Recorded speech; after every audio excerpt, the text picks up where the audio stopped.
MSc entrance में fail होने का सबसे बड़ा रीजन क्या है? यानी स्टूडेंट्स मेहनत पूरी करते हैं बट फिर भी वो ड्रीम यूनिवर्सिटी को अचीव नहीं कर पाते हैं। ऐसी कौन कौन सी गलतियां हैं जो आप लोग करते हैं और जिस वजह से आपका एंट्रेंस एग्जाम क्लियर नहीं होता है? उन सभी पॉइंट्स के बारे में आज इस सेशन के अंदर हम बात करेंगे। साथ ही साथ उन गलतियों को आप कैसे सुधार सकते हैं, यानी राइट स्टेप क्या होंगे जो आपको फॉलो करने चाहिए प्रिपरेशन के लिए, वो भी मैं आपको इस वीडियो के अंदर बताने वाला हूं। तो हेलो एवरीवन, मेरा नाम है अमन और मैं आप सभी का स्वागत करता हूं agri entrance and BSc exams अड्डा 24/7 पर। तो ये सेशन आपके लिए बहुत ही ज्यादा इंपॉर्टेंट रहने वाला है। सारी चीजें मैं आपको एक एक करके यहां पर बताने वाला हूं, कौन कौन सी आपसे मिस्टेक्स होती हैं और उन्हें अगर आपने जो है सही कर लिया तो सोचो आपका एंट्रेंस एग्जाम क्लियर हो जाएगा। तो चलिए स्टार्ट करते हैं। सबसे पहले थोड़ा सा हम यहां पर ओवरव्यू ले लेते हैं आपके एंट्रेंस एग्जाम के बारे में। देखिए, एमएससी में एडमिशन लेने के लिए, यानी एमएससी एग्रीकल्चर के अंदर एडमिशन लेने के लिए दो रास्ते आपके पास होते हैं। एक होता है नेशनल लेवल का एंट्रेंस, यानी कि जो कि क्या है ऑल इंडिया में क्या है आपके स्टूडेंट्स जिसको दे सकते हैं। दूसरा होता है आपका स्टेट लेवल का एंट्रेंस, यानी जिसे जनरली क्या है पर्टिकुलर स्टेट ही कंडक्ट करवाता है। नेशनल लेवल के एंट्रेंस की अगर बात करें तो उसको आप जानते हैं, वो है आपका सीयूटी, यानी जो कि आपका जनरली क्या है एनटीए जो बॉडी होती है वो कंडक्ट करवाती है। इस एंट्रेंस के थ्रू आप ऑल इंडिया में जितनी भी एग्रीकल्चर यूनिवर्सिटी है वहां पर एडमिशन ले सकते हैं। स्टेट जो है आपके एंट्रेंस की बात करूं तो उसके अंदर कुछ एग्जांपल, एक एग्जांपल मैं लेके आया हूं। जैसे आपका यूपी कैटेट का एग्जाम हो जाता है, यानी कि जो कि उत्तर प्रदेश की 5 यूनिवर्सिटीज कंडक्ट करवाती हैं, तो ये सिर्फ और सिर्फ उत्तर प्रदेश के स्टूडेंट्स ही एंट्रेंस दे सकते हैं। दूसरा आ जाता है एमपी पैट, जो कि जनरली एमपी के द्वारा कंडक्ट करवाया जाता है और ये जनरली क्या है एमपी के स्टूडेंट ही दे सकते हैं। तो इस तरीके से आप एडमिशन ले सकते हैं। बट बात ये आ जाती है, आप इन एग्जाम्स की प्रिपरेशन तो करते हैं बट मिस्टेक्स आप बहुत ज्यादा करते हैं। यानी वो कौन कौन से रीजंस हैं, वो कौन कौन सी वजह हैं जिसकी वजह से आप फेल हो जाते हैं और आपका एग्जाम क्रैक नहीं हो पाता है। पूरी जी जान मेहनत लगा देते हैं बट जो मेहनत होती है ना वो गलत डायरेक्शन में जाती है। तो राइट डायरेक्शन क्या होगी, पहले हम गलत डायरेक्शन को पता करेंगे तभी तो हमको राइट डायरेक्शन का पता चलेगा ना। तो पहले हम जो है गलत डायरेक्शन का पता करते हैं कि क्या क्या आप गलतियां यहां पर करते हैं। तो सबसे पहली जो गलती आपकी होती है वो है सिलेबस को ठीक से ना समझना। यानी कि किसी भी एंट्रेंस एग्जाम को क्रैक करना चाहते हैं या कोई भी कॉम्पिटिटिव एग्जाम क्रैक करना चाहते हैं तो सबसे इंपॉर्टेंट होता है उसका सिलेबस। हर एक एंट्रेंस एग्जाम का कोई ना कोई सिलेबस जो है दिया होता है। जैसे आपका सीयूटी पीजी की बात करें तो उसका भी सिलेबस क्या है एनटीए के द्वारा प्रोवाइड किया गया। अभी मैं आपको बताऊंगा, टेंशन लेने की जरूरत नहीं है। तो अगर आपने उसके सिलेबस को ठीक से नहीं समझ पाया, कहने का मतलब स्टूडेंट क्या है सिर्फ सिलेबस के अंदर टॉपिक को देखता है और उसको ऊपर ऊपर से पढ़ लेता है, उसको लगता है कि हाँ यार टॉपिक मेरा कवर हो गया, बट नहीं, ये सही तरीका नहीं है। जब तक आप उस टॉपिक को इतने अच्छे से नहीं पढ़ लेते कि उस एग्जाम के अंदर वाले आने वाले क्वेश्चंस को आप सॉल्व नहीं कर पाते, तब तक क्या है आपको वो सिलेबस अच्छे से कवर करना ही करना होता है। यानी सिलेबस को सबसे पहले अच्छे से आपको समझना है।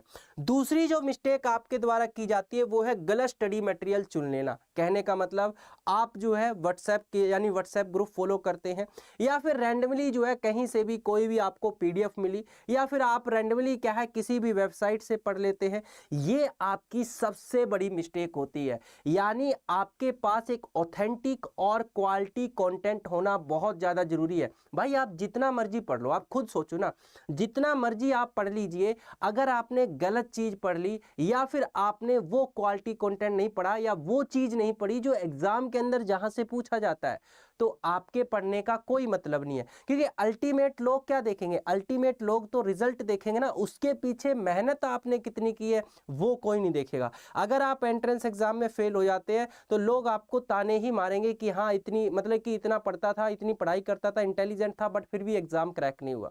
रीजन क्योंकि आपने गलत डायरेक्शन में जो है स्टडी की, गलत मटेरियल को आपने स्टडी किया। तो जो आपका रहता है स्टडी मटेरियल को सही से चुनना, तो आपका एक ऑथेंटिक और क्वालिटी कंटेंट आपके पास होना चाहिए। व्हाट्सएप ग्रुप से अगर आप रैंडमली भी किसी भी व्हाट्सएप ग्रुप से पढ़ते हैं जो कि बिल्कुल गलत है, रैंडमली जो है आप किसी भी वेबसाइट से पढ़ते हैं जो कि बिल्कुल गलत है, रैंडमली किसी ने पीडीएफ आपको शेयर कर दी वहां से आप पढ़ते हैं जो कि गलत है। एक प्रॉपर जो है आपको कंटेंट यानी स्टडी मटेरियल का एक तरीके से कह लीजिए एक जो क्वालिटी सोर्स होता है वो आपको क्या है फॉलो करना चाहिए, वो मैं अभी आपको बताऊंगा। नेक्स्ट आपका यहाँ पर आ जाता है एमसीक्यू की प्रैक्टिस की कमी। कहने का मतलब क्या है, आपने टॉपिक को थ्योरेटिकल पढ़ लिया बट आप एमसीक्यू की प्रैक्टिस नहीं करते, क्योंकि अल्टीमेट आपको एग्जाम के अंदर करना क्या, जाके एमसीक्यू को सॉल्व करना है। आप थ्योरिकल पढ़ लेते हैं बट एमसीक्यू की प्रैक्टिस नहीं कर पाते, जिसकी वजह से जब आप एग्जाम के अंदर बैठते हैं वहां पर आपका टाइम मैनेजमेंट नहीं हो पाता, वहां पर आपके क्वेश्चंस आपको आते हैं बट आपको जो है कंफ्यूजन रहता है और आप वहां पर गलत कर देते हैं। नेक्स्ट चीज जो रहती है वो आपकी रहती है एग्जाम के अंदर जो एमसीक्यूज आते हैं वो आपके उनका लेवल अलग अलग होता है। लाइक कुछ जो है आपके सिंपल होते हैं जिनको आपने सीधा पढ़ा आंसर कर दिया, कुछ ऐसे होते हैं जिनमें माइंड को क्या है थोड़ा ट्रिकी करना पड़ता है, यानी जहां पर थोड़ी क्वेश्चन के अंदर ट्रिक लगानी पड़ती है, इस तरीके के क्वेश्चन आते हैं। तो उनको आप तभी टैकल कर पाओगे जब आपके पास जनरली क्या होगी, एमसीक्यू की प्रैक्टिस होगी। तो आपको क्या करना है, कोई भी टॉपिक पढ़ते हो उसको आपको क्या करना है, उसकी प्रैक्टिस करनी है, मॉक टेस्ट आपको लगाने हैं ताकि आपका टाइम मैनेजमेंट ठीक हो सके और इसके साथ ही साथ जो है जनरली आपकी कह लीजिए एमसीक्यूज को सॉल्व करने की प्रैक्टिस भी हो सके। नेक्स्ट जो मिस्टेक आपकी रहती है वो है सही गाइडेंस का ना होना, है ना। सही गाइडेंस का ना होने का मतलब क्या है, सिंपल सी बात वही है कि आपको ये चीज नहीं पता है कि आपको कहाँ से पढ़ना है, ठीक है, किस सब्जेक्ट को कितना टाइम देना है, इस टॉपिक को अगर पढ़ना है तो कितना डीप लेवल पर पढ़ना है, जो आपके मॉक टेस्ट होते हैं उन्हें किस तरीके से अटेंड करना है, जो आपके एमसीक्यूज होते हैं उन्हें किस तरीके से टैकल करना है, ये आपको प्रॉपर गाइडेंस आपके पास नहीं होती है, जिस वजह से आपका कहीं ना कहीं एग्जाम जो है वो क्रैक नहीं हो पाता है। नेक्स्ट जो आपकी प्रॉब्लम रहती है वो है रिवीजन का प्लान ना होना। यानी हम लोगों को क्या लगता है आपका कि एक बार पढ़ लिया मतलब हमारा टॉपिक कंप्लीट हो गया, ये सबसे बड़ा भ्रम होता है हम लोगों का। ये जो है आप लोगों का सबसे बड़ा भ्रम होता है कि एक बार टॉपिक आपने पढ़ लिया अब वो हमारा कवर हो चुका है। एग्जाम अगर आपको क्रैक करना है, एंट्रेंस एग्जाम क्रैक करना है, तो कम से कम ध्यान रख लेना, मैं कह रहा हूं 3 से 4 बार रिवीजन आपकी मिनिमम होनी ही होनी चाहिए। अगर रिवीजन आपकी नहीं है, आप लाख कोशिश कर लो, आपका एंट्रेंस एग्जाम क्लियर नहीं होगा, और ये मैं आज लिख कर दे रहा हूं। हाँ, आपका आईक्यू लेवल बहुत ज्यादा हाई है, अल्बर्ट आइंस्टाइन की तरह आपका आईक्यू लेवल है तो बात अलग है, लेकिन ऐसा रेयर ही देखने को मिलता है, ठीक है। तो रिवीजन बहुत ज्यादा इंपॉर्टेंस रखती है। अगर रिवीजन नहीं करते हैं तो दिक्कत पता क्या होती है, जब आप एग्जाम के अंदर बैठे होते हैं वहां पर आपको ऐसा फील होता है कि यार ये चीज मैंने पढ़ी थी बट अभी मुझे एग्जैक्ट याद नहीं आ रहा मैंने क्या पढ़ा था। वो कंफ्यूजन आपका दूर होता है रिवीजन से, और रिवीजन में ज्यादा टाइम नहीं लगता। एक बार आपने टॉपिक को अच्छे से समझ लिया, दूसरी बार जब आप उसको पढ़ेंगे तो थोड़ा कम टाइम लगेगा, तीसरी बार जब उसको पढ़ेंगे उससे भी कम टाइम लगेगा, और चौथी बार जब आप पढ़ेंगे ना बस आपको ऐसे जो है नजर घुमानी है। जैसे रोबोट 2.0 में या फिर आपका जो रोबोट मूवी थी उसमें चिट्ठी थी ना, वो मैगजीन को इस तरीके से करता है, बस वही काम आपको यहाँ पर करना है। नेक्स्ट आपका जो दिक्कत रहती है वो है प्रीवियस ईयर क्वेश्चन का विश्लेषण ना करना।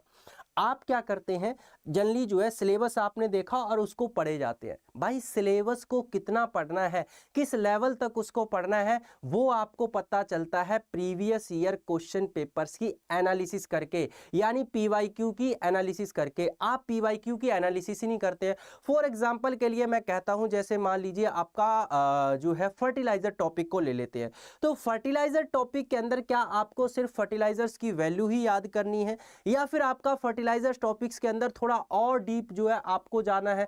तो वो चीज क्या है आपकी पता चलेगी किसके ऊपर, जब आप जनरली यहां पर पीवाईक्यू की एनालिसिस करेंगे। तो पीवाईक्यू की एनालिसिस कैसे करनी है वो मैं आपको बताऊंगा। पीवाईक्यू की एनालिसिस करके आपको यह भी पता चलता है कि किस सब्जेक्ट को ज्यादा वेटेज देना है, किस सब्जेक्ट को कम वेटेज देना है। तो पूरे 4 साल की पीवाईक्यू की एनालिसिस मैं आपके लिए लेकर आया हूं सीयूटी पीजी की, और इसी वीडियो के अंदर मैं आपको बताने वाला हूं, ठीक है। नेक्स्ट जो आपका यहां पर आ जाता है टाइम मैनेजमेंट और कंसिस्टेंसी की कमी।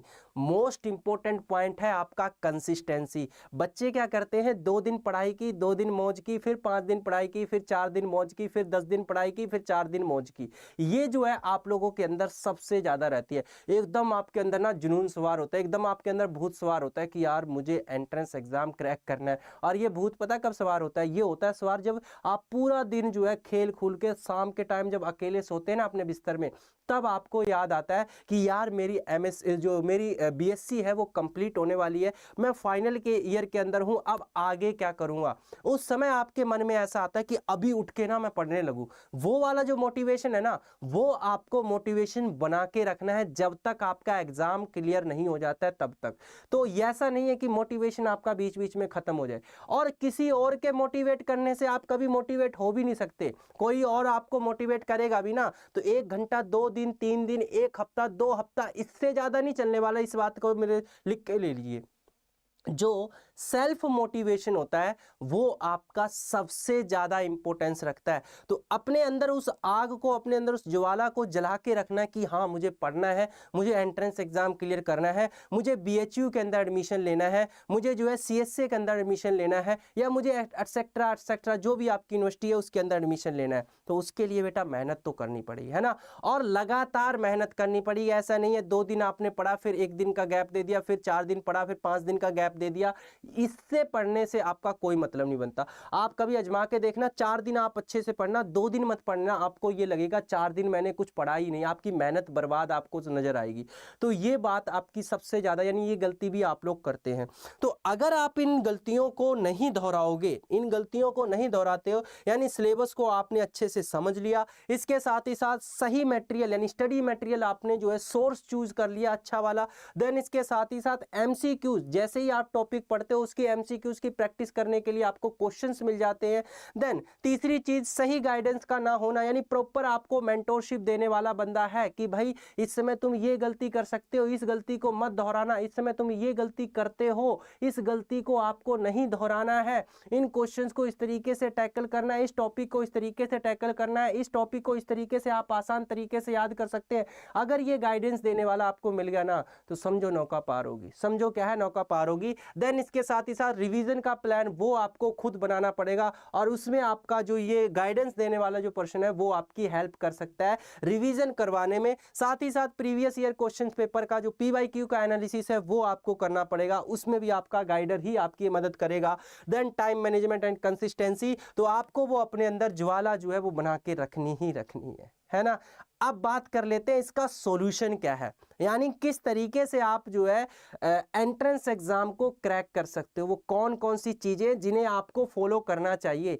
तो ऑब्वियस सी बात है जो आप गलतियां कर रहे हो उन्हीं को आपको सुधारना है ना। लेकिन उन पॉइंट्स को मैंने 5 पॉइंट्स के अंदर समराइज किया है, उन 5 पॉइंट्स के अंदर बात करेंगे, ठीक है। तो यहां पर क्या लिखा हुआ है, unlock your potential, exam mastery achieved. कहने का मतलब अपने अंदर जो छुपा, आपके अंदर जो पोटेंशियल है उसको पहचानो, उस पोटेंशियल को पहचानो। जब आपके सेमेस्टर एग्जाम होते हैं तब आप उस समय कितनी कंसिस्टेंसी से पढ़ाई करते हैं, कितना फोकस लगाकर आप पढ़ाई करते हैं, उस पोटेंशियल को पहचानिए। जिस समय आपके एग्जाम नहीं होते हैं उस समय तो आप आवारा घूमते हैं, वो वाला पोटेंशियल नहीं चाहिए। वो पोटेंशियल चाहिए जब आपके सेमेस्टर एग्जाम होते हैं और आपको स्ट्रेस होता है और आप उस समय इतनी मेहनत लगाकर जो है स्टडी करते हैं, क्योंकि आपकी बैक ना आ जाए इस बात का डर होता है ना। तो वही डर अपने अंदर जो है बना के रखिए। डर अच्छा होता है लेकिन हद से ज्यादा डरना नहीं चाहिए। डर या फिर स्ट्रेस जो है वो अच्छा होता है लेकिन हद से ज्यादा स्ट्रेस या डर अच्छा नहीं होता है। थोड़ा सा स्ट्रेस अगर आपके माइंड के अंदर बना रहेगा तभी आप काम कर पाएंगे।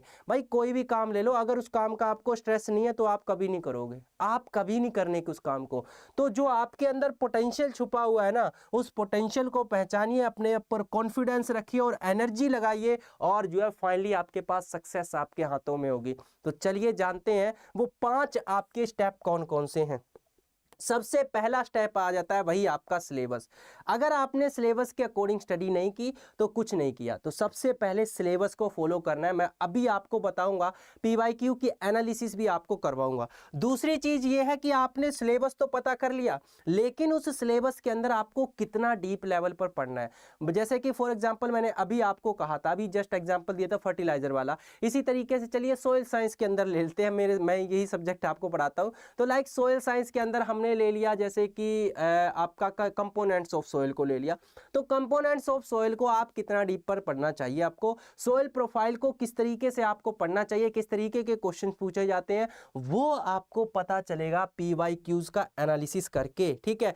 और एक बात मैं और बता देता हूँ, सीयूटी पीजी कह लीजिए चाहे यूपी कैडेट पीजी कह लीजिए, दोनों का जो सिलेबस है ना वो डिटेल्ड सिलेबस नहीं दिया हुआ है, यानी डायरेक्ट उन्होंने क्या किया है, सब्जेक्ट के नाम दे दिया, अब उसके अंदर आप पढ़ते रहिए। एग्रोनॉमी है तो सिर्फ एग्रोनॉमी दिया हुआ है, अंदर क्या पढ़ना है वो नहीं बताया हुआ है, तो उसके लिए तो आपको मेंटोरशिप की जरूरत पड़ेगी, उसके लिए आपको गाइडेंस की जरूरत पड़ेगी ही पड़ेगी। ये वही पर्सन बता सकता है कि एग्रोनॉमी में आपको कितनी चीजें पढ़नी है, जो इसकी प्रिपरेशन करवाता है या जिसने क्या है एग्जाम दिया हुआ है और उसने क्रैक किया हुआ है, जिसने क्या है इस चीज की प्रैक्टिस की हुई है, वही आपको गाइडेंस इस चीज की प्रोवाइड कर सकता है, कोई अनजान व्यक्ति नहीं कर पाएगा। बात समझ में आई? तो पीवाईक्यू के एनालिसिस से आपको यह पता चलता है किस सब्जेक्ट को वेटेज ज्यादा देना है, यानी किस सब्जेक्ट से क्वेश्चन ज्यादा आते हैं, प्लस जो आपके टॉपिक दिया हुआ है यानी जो सब्जेक्ट है उसको कितना डीप लेवल तक पढ़ना है वो हमें बताते हैं पीवाईक्यूज।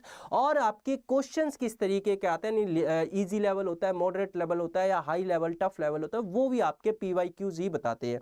तो दूसरा स्टेप आपको ये फॉलो करना है। तीसरा आ जाता है मेक नोट्स। आपको नोट्स तो बनाने हैं भाई, बिना नोट्स के काम नहीं चलेगा। अगर आपने नोट्स नहीं बनाए तो फिर आप रिविजन कैसे करोगे? तो जो मैंने अभी कहा ना चिट्ठी वाला काम, वो आप नहीं कर पाओगे। अगर मान लीजिए आपने 10 पेज को पढ़ा, जस्ट एग्जांपल के लिए 10 पेज आपने पढ़े, और 10 पेज को अगर आपने 2 पेज के अंदर या 1 पेज के अंदर समराइज कर लिया ना, वही आपके लिए ब्रह्मास्त्र का काम करेगा जब आपका एग्जाम होगा।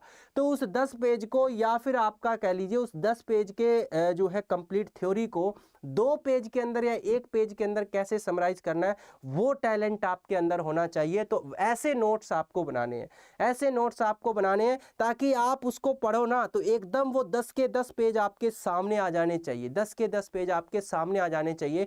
और नोट्स के अंदर वही चीज रखनी है जो आपके एग्जाम से रिलेटेड हो, यानी एग्जाम के लिए इंपॉर्टेंस हो, फालतू चीजें नहीं रखनी है, वो हमें करनी ही नहीं है, ठीक है। तो नोट्स आपके लिए बहुत जरूरी है ताकि आप उससे क्या कर सको, रिवीजन कर सको। मैंने क्या कहा, 3 से 4 बार रिवीजन जरूरी है। ये अपने मन में से भ्रम निकाल देना कि मैंने इस टॉपिक को एक बार पढ़ लिया है तो मेरा काम हो चुका है, नहीं भाई, आपकी लंका डूब जाएगी, है ना, आपकी लंका डूब जाएगी अगर आपने रिवीजन नहीं की। एग्जाम के अंदर बैठ के फिर आपको ऐसा ही फील होगा, काश थोड़ा सा और पढ़ लिया होता तो ये 4 क्वेश्चन जो मेरे गलत हुए ना ये मेरे सही हो जाते होते। यार ये 4 क्वेश्चंस के आंसर मैंने नोट्स में लिखे थे बट एग्जाम के अंदर मुझे समझ ही नहीं आ रहा था। रीजन क्या था? क्योंकि आपने रिवीजन नहीं की थी। तो वो रिवीजन आपके लिए बहुत ज्यादा जरूरी है। नेक्स्ट जो सबसे इंपॉर्टेंट आपका आ जाता है वो है कंसिस्टेंसी, और इस बारे में ऑलरेडी मैं आपको बता चुका हूं। 2 दिन स्टडी करके 4 दिन का गैप लेना, 4 दिन स्टडी करके 5 दिन का गैप लेना, 10 दिन की स्टडी करके 2 दिन का गैप लेना, सबसे बड़ी गलती करते हैं आप लोग। अपनी मेहनत पर जो है आप खुद ही जो है ना, अपनी मेहनत पर खुद ही आप जो है लीप देते हैं, पानी फेर देते हैं। तो ये गलती आपको नहीं करनी है, कंसिस्टेंसी मेंटेन रखनी है। कंसिस्टेंसी का मतलब है अगर आप डेली 4 घंटे पढ़ते हैं तो डेली 4 घंटे पढ़ना है, किसी भी हालत में आपको डेली 4 घंटे पढ़ना ही पढ़ना है। और पढ़ना किसके अकॉर्डिंग है? आपको पढ़ना है सिलेबस के अकॉर्डिंग, और जो है आपका साथ ही साथ प्रैक्टिस भी करते रहनी है। अब जैसा कि मैंने कहा था, मैं आपको पिछले 4 साल के पीवाईक्यूज की एनालिसिस करके लेकर आया हूं। चलिए मैं आपको यहां पर बताता हूं। अगर मैं बात करता हूं ना यहां पर किसकी, सीयूटी पीजी की, सीयूटी पीजी के सिलेबस की बात कर रहा हूं, यूपी कैडेट की बात नहीं कर रहा हूं। यूपी कैडेट के ऊपर भी मैंने जो है वीडियोज बनाई हुई हैं, आप जाके चैनल पर देख सकते हैं, ठीक है, वहां पर मैंने एनालिसिस की हुई है उसकी भी। यहां पर अगर हम बात करें तो देखिए ये आपके जो है जनरली सब्जेक्ट दिए हुए हैं, जो लगभग आपके 10 सब्जेक्ट हैं, 2 4 6 8 10, ठीक है, 10 सब्जेक्ट आपके दिए हुए। एग्रोनॉमी के अगर देखिए हम बात करते हैं तो एग्रोनॉमी के अंदर इसी तरीके से आपका सिलेबस दिया हुआ है। वहां जो आपका एनटीए के द्वारा सिलेबस है ना, वहां पर भी ये 10 सब्जेक्ट ही मेंशन है। वहां नहीं बताया हुआ भाई एग्रोनॉमी के अंदर आपको फर्टिलाइजर पढ़ना है, एग्रोनॉमी के अंदर आपको क्रॉपिंग सिस्टम पढ़ना है, क्रॉपिंग पैटर्न पढ़ना है, कुछ भी नहीं बताया हुआ है। आपको पैडी पढ़नी है, वीट पढ़नी है, कुछ भी नहीं बताया हुआ है। ये पता चलेगा आपको पीवाईक्यूज के एनालिसिस से। तो इसीलिए पीवाईक्यूज के एनालिसिस बहुत ज्यादा जरूरी है। तो यहां पर मैंने पीवाईक्यू की एनालिसिस करके ये पता चला है कि 2022 के अंदर जो है 14 क्वेश्चन पूछे गए थे, 2023 में 15, 24 में 9 और 2025 में जो है आपके 10 क्वेश्चन पूछे गए थे। यानी क्वेश्चन का पैटर्न अगर आप देखेंगे तो कम होते जा रहे हैं। तो लगभग इस बार भी आपके क्या है 10 से 12 क्वेश्चन आपके 2026 के एंट्रेंस एग्जाम में पूछे ही पूछे जाएंगे। एग्रोनॉमी की इस बात की गारंटी है। नेक्स्ट आपका जीपीबी यानी कि जेनेटिक्स एंड प्लांट ब्रीडिंग की अगर बात करते हैं तो इसी के अंदर सीड साइंस भी आपका इंक्लूड हो जाता है। ठीक है, तो यहां पर आप देखेंगे 14 क्वेश्चन, 4 क्वेश्चन, यहां पर आपके 11 क्वेश्चन और यहां पर आपके 12 क्वेश्चन, यानी लगभग 10 से 12 क्वेश्चन आपके इस सब्जेक्ट से भी आने वाले हैं। इसी तरीके से सोइल साइंस की अगर बात करते हैं तो इसके अंदर आपके 5, 15, 5, 7 यानी कि लगभग 7 से 8 क्वेश्चन आप एवरेज जो है लगा सकते हैं इस सब्जेक्ट की भी। प्लांट फिजियोलॉजी की अगर बात करते हैं जिसके अंदर फोटोसिंथेसिस, रेस्पिरेशन वगैरह के बारे में पढ़ते हैं, तो वहां पे आपके 7, 5, 6, 8 यानी यहां पर भी 7 से 8 क्वेश्चन आपके पूछे ही पूछे जाते हैं। हॉर्टिकल्चर की अगर मैं बात करूं 5, 11, 4, 6 यानी कि यहां पर भी जो है 6 से 7 क्वेश्चन आपको देखने को मिलते हैं। एंटोमोलॉजी की अगर बात करें 5, 6, 11, 9 तो यहां पर भी आपके वो ही 10 तक लगभग क्वेश्चन आपके एवरेज देखने को मिलते हैं। एग्रीकल्चरल इकोनॉमिक्स के अंदर 4, 2, 6, 4 यानी कि यहां पर भी 4 से 6 क्वेश्चन क्या आपको एग्रीकल्चरल इकोनॉमिक्स से जो है देखने को मिल जाते हैं। माइकोलॉजी एंड प्लांट पैथोलॉजी से 11, 12, 13 और 10 यानी कि 10 से 11 क्वेश्चन आपको क्या है प्लांट पैथोलॉजी से देखने को मिलेंगे। तो अभी तक अगर देखा जाए एग्रोनॉमी, जीपीबी, देन इसके साथ ही साथ आपका प्लांट पैथोलॉजी, ये 3 आपके काफी इंपॉर्टेंट आ गए यानी जिससे क्वेश्चन ज्यादा पूछे गए हैं। देन आपका स्टैटिस्टिक्स एंड एग्रीकल्चर इंजीनियरिंग से देखते हैं तो यहां पर वही आपके 3 से 4 क्वेश्चन रहते हैं और एग्रीकल्चर एक्सटेंशन एजुकेशन जो आपके क्वेश्चन है वो यहां पर जो है 5 से 6 क्वेश्चन आपके देखने को मिलते हैं। तो ये आपका क्या है एक तरीके से कह लीजिए पीवाईक्यू की एनालिसिस है, यानी सब्जेक्ट वेटेज का आप यहां से पता लगा सकते हैं। तो इस सब्जेक्ट वेटेज को ध्यान में रखिए, पीवाईक्यू की एनालिसिस कीजिए और अपनी पढ़ाई स्टार्ट करिए। अब बात ये आ जाती है कि सर पढ़ाई करें कहां से, तो हम उसके लिए आपको वन स्टॉप सॉल्यूशन बताते हैं। वो वन स्टॉप सॉल्यूशन है आपका ये। मैंने आपको क्या कहा अभी, आप जितना मर्जी पढ़ लीजिए लेकिन आपके पास एक जो है कंसिस्टेंट सोर्स होना चाहिए। लगातार आपको क्लासेस मिलनी चाहिए, एमसीक्यूज की प्रैक्टिस आपको मिलनी चाहिए, देन इसके साथ ही साथ प्रॉपर गाइडेंस, प्रॉपर मेंटोरशिप मिलनी चाहिए। वो आपको मिलेगी यहाँ पर, ठीक है, वो आपको मिलेगी यहाँ पर। यानी वन स्टॉप सॉल्यूशन है आपके एंट्रेंस एग्जाम का, और वो जनरली चाहे आपका सीयूटी पीजी का हो चाहे यूपी कैडेट पीजी का हो, दोनों का है। तो यहाँ पर देखिए आप सीयूटी पीजी 2026 जो कि आपका 22 जुलाई से ये आपका स्टार्ट हो चुका है बैच, आपको यहाँ पर रिकॉर्डेड प्लस लाइव क्लासेस दोनों मिल जाएंगी। देन नेक्स्ट अगर मैं बात करता हूँ यहाँ पर यूपी कैडेट पीजी जो कि आपका 16 सितंबर से स्टार्ट हुआ है, यहाँ पर भी आपको रिकॉर्डेड प्लस लाइव क्लासेस मिल जाएंगी। एक्सपीरियंस फैकल्टी आपको पढ़ाने वाली है, इसके साथ ही साथ आपको लाइव प्लस रिकॉर्डेड क्लास मिलेंगी, नोट्स मिलेंगे, एमसीक्यूज के करने के लिए प्रैक्टिस मिलेगी, प्रॉपर गाइडेंस मिलेगी, और जो आपका कंटेंट होगा वो बिल्कुल एग्जाम ओरिएंटेड मिलेगा। यानी आपको पता है, देखिए अगर मैं अभी जस्ट जैसे मैंने बताया कि 10 जनरली क्या है आपके 10 सब्जेक्ट पूछे गए हैं, इन 10 सब्जेक्ट में आप कितना पढ़ोगे भाई, उतना ही पढ़ना। यानी कि अगर आप सारा का सारा पढ़ने, एक तरीके से देखा जाए पूरी बीएससी आ गई है यहाँ पर, है ना, 10 सब्जेक्ट से ज़्यादा ही हैं। जैसे एग्रीकल्चर इंजीनियरिंग एंड स्टैटिस्टिक्स की बात करें, यहाँ पर ये 2 सब्जेक्ट है, वो तो आपका एक साथ यहाँ पर मेंशन कर दिया है। इसी तरीके से अगर आपका और कहीं देखा जाए तो जैसे जेनेटिक्स एंड प्लांट ब्रीडिंग, इसके अंदर भी क्या आपका सीड साइंस भी क्या है इसके अंदर आपका इंक्लूड है। तो यहाँ पर अगर आप देखेंगे तो ये कंप्लीट आपका बीएससी का सिलेबस आ जाता है। तो इतने सिलेबस को कम टाइम में समराइज करना वो आपके वो ही बता सकते हैं जिनको इन सब्जेक्ट्स की एक्सपर्टीज है, ठीक है। तो एक्सपर्ट फैकल्टी क्या है आपको पढ़ाने वाली है, यहाँ पर कंप्लीट आपको सब कुछ मिलने वाला है। और ये बैच आप कैसे ज्वाइन कर सकते हैं, तो इस बैच को आप ज्वाइन कर सकते हैं सिंपली आपको जहां से आप अपने गेम्स की ऐप डाउनलोड करते हो, इसके अलावा स्नैपचैट, व्हाट्सएप डाउनलोड करते हो, समझ गए ना, प्ले स्टोर से आपको डाउनलोड करना है अड्डा 24/7 की मोबाइल एप्लीकेशन, वहां पर रजिस्ट्रेशन करना है। रजिस्ट्रेशन करने के बाद आपको जाना है सिंपली एग्रीकल्चर में, या फिर इसके अलावा आप क्या कर सकते हैं, आपको सिंपल जाना है जो है क्रोम पर जैसे ही आप जाएंगे, देखिए मैं यहां पर आपको बता देता हूं, है ना, एक मिनट, हाँ लगता है हैंग हो गया भाई। हाँ, जैसे ही आप क्रोम पे जाएंगे, क्रोम पे आपको सर्च करना है अड्डा 24/7, पहली वेबसाइट पर जाना है। पहली वेबसाइट पर जाने के बाद ऑल कोर्सेज पर जाने के बाद आपको यहां पर सिलेक्ट करना है एग्रीकल्चर। एग्रीकल्चर सिलेक्ट करने के बाद देखिए यूपी कैटेट का यहां पर रहा ये। देन इसके साथ ही साथ अगर मैं बात करता हूं CUT PG की, CUT PG एग्रीकल्चर का ये रहा। तो मैं दोनों में से एक खोल के दिखा देता हूं आपको, CUT PG का दिखा देता हूं, ठीक है। तो यहां पर देखिए ये आपके लिए फ्री बैच है। अगर आप मान लीजिए जो है अपनी कुछ प्रैक्टिस करना चाहते हैं, कुछ जो है ये देखिए आपके हमारे सिलेक्टर हैं, यानी कि हाईएस्ट रैंक जिन्होंने अचीव किया है उनकी यहाँ पर फोटोज एंड नेम है, और भी बहुत सारे यहाँ पर बस हाईएस्ट रैंक वाले रखे गए हैं, तो इनको मैं हटा देता हूँ। चलिए, तो ये आपका फ्री बैच है, इसे आप ज्वाइन कर सकते हैं 0 रुपए, कोई आपका प्राइस यहाँ पर नहीं लगेगा। देन पेड बैच की बात करता हूँ, तो ये आपका पेड बैच है।